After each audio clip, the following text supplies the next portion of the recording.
So, we have heard about psychology, but this reproductive psychology, I think, is a very new term for all of us. So, what does that mean?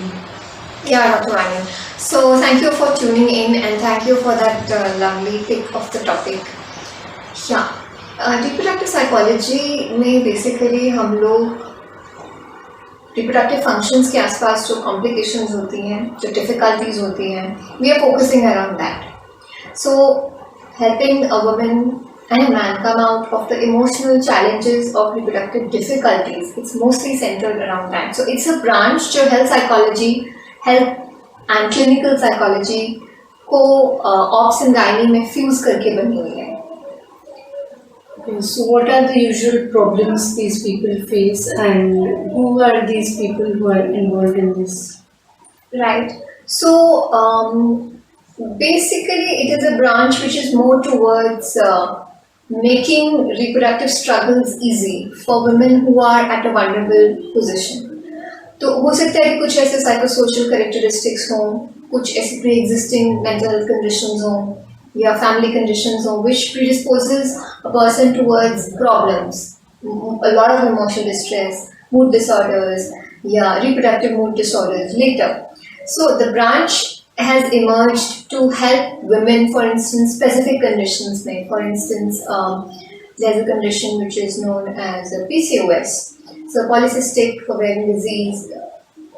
कि बहुत सारे physical manifestations होते हैं जो manage करना मुश्किल होता है, and sometimes it can be associated with body image issues, sexual difficulties, conception difficulties.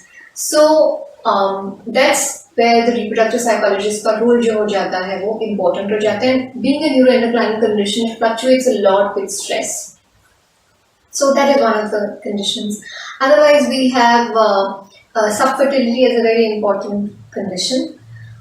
Couples and women going through medically assisted reproductive technology because of several reasons. It's a very challenging thing. So overcoming that burden and challenge till one attains a child is an important area to reproductive psychology का होता है. Painful conditions, for example, severe endometriosis जैसे conditions में भी बहुत सारे physical, sexual, emotional changes होते हैं, and that's one of the conditions which is also very important.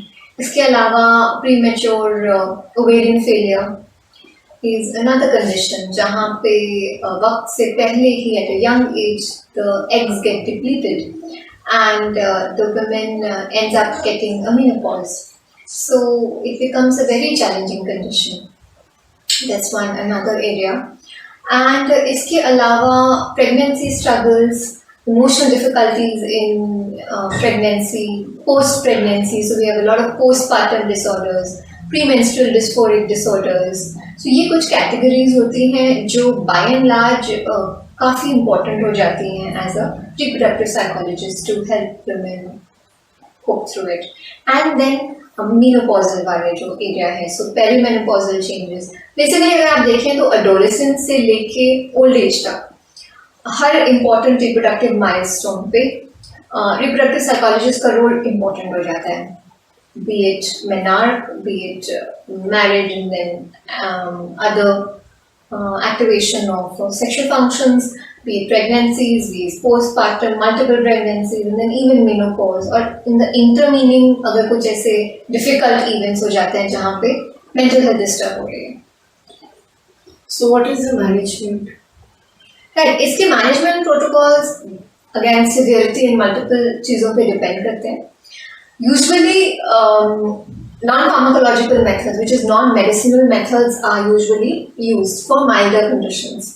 So that could be counselling, psychotherapy, lifestyle interventions, behavioral modification based interventions, and they काफी collaborative होते हैं. So it goes with usually a nutritionist, a dietitian, a physiotherapist involved, or a yoga therapist involved. So इसमें complementary cohesive multi-team approach usually work करती है. But जहाँ पे moderate and severe conditions आ जाती हैं, वहाँ पे they need the help of drugs. तो कभी कभी जब साइकाइट्रिक डिसऑर्डर्स इमर्ज होते हैं तो वहाँ पे हमें कुछ मेडिसिनल सपोर्ट की भी रिक्वायरमेंट पड़ सकती है. And then obviously the underlining of the comorbid medical comorbidities have to be managed. So I think it's a combination of many fields.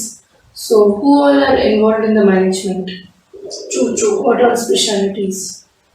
Definitely gynecologists, sometimes infertologists, medicine experts, reproductive endocrinologists, and clinical psychologists, reproductive psychologists, psychiatrists, social workers, so pediatricians.